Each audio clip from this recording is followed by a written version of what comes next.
Our friend Kirby is on another adventure in a strange new world, full of wonder and danger. Stuck in another world, his friends who are stuck with him are being imprisoned by animals known as the Beast Pack. Now Kirby must traverse through the lands of an abandoned civilization overtaken by nature while learning to use his new abilities. But who are the Beast Pack? Why and where are they taking the Waddle Dees? What happened to this world? And just who is El Finland? And if we can trust him. Let's find out.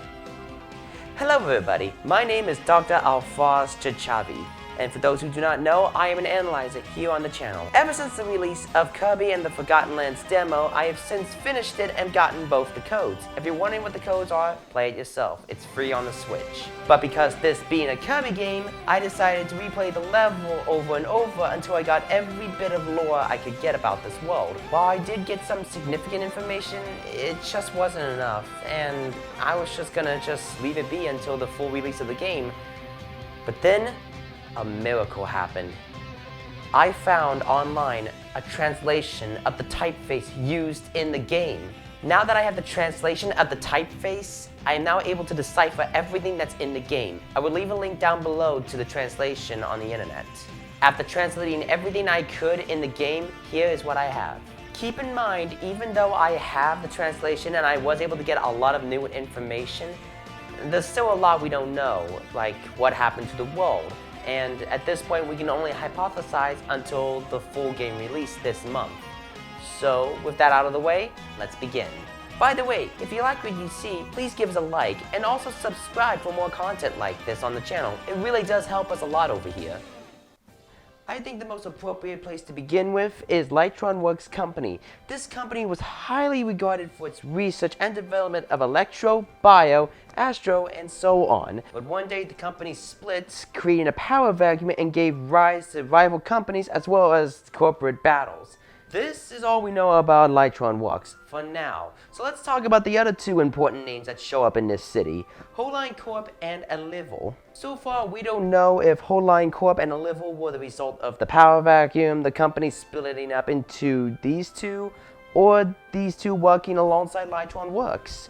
We can only guess until the game comes out. But what we do know is that these two names were very important for the people of this world for very different reasons. Holine Corp sold industrial parts while also managing construction like buildings, streets, and amusement park rides.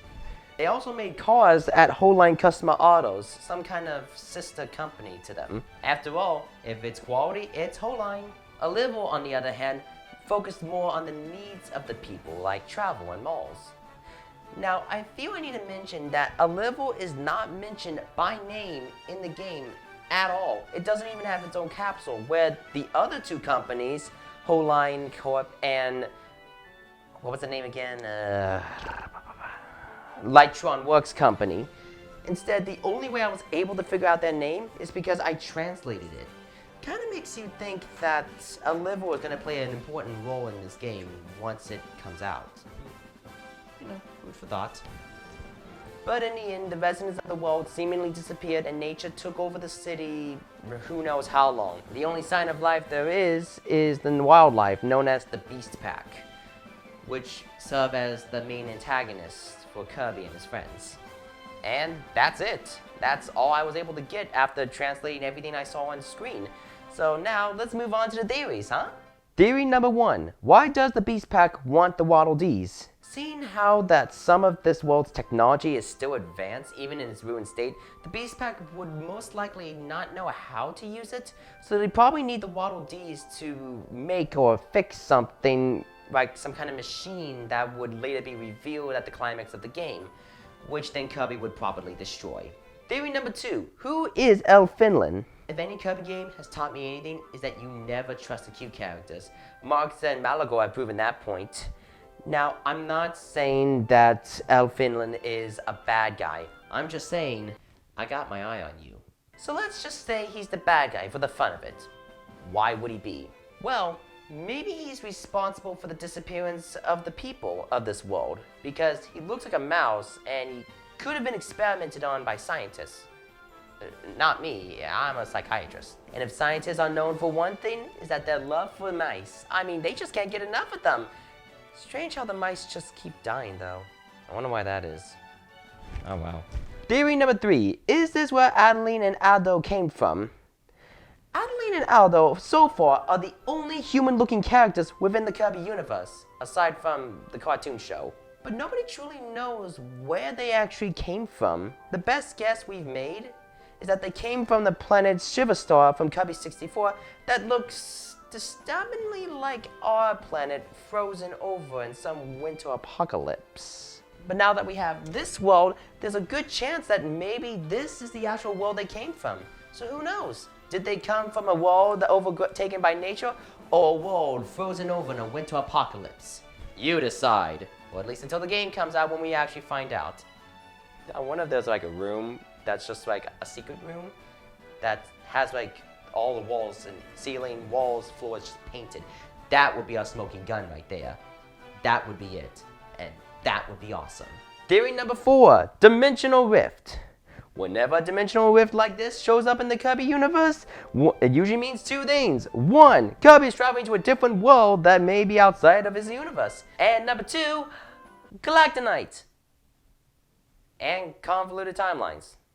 And we might as well throw a Morpho-Knight into the mix because, yeah, I saw you fly up there. You're not slick. I saw everything. And I know that was not correct English. Whatever. Excuse my outburst. It's just every time Galactonite shows up, it's always in the side stories. Not the main game, the side stories, including the arenas.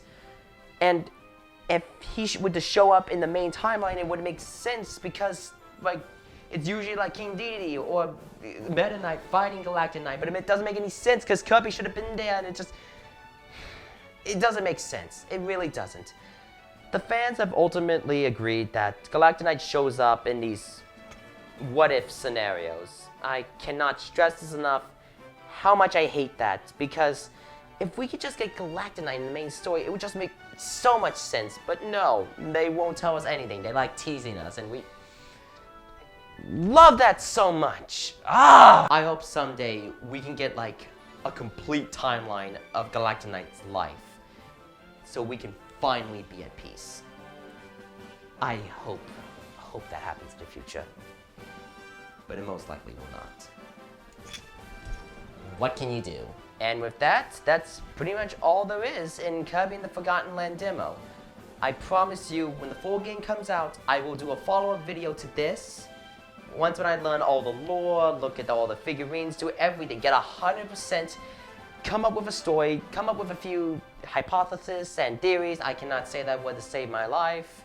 And I promise you, I'll make a good quality video for all of you. So until then, please be patient, and I hope you have a wonderful day. Goodbye.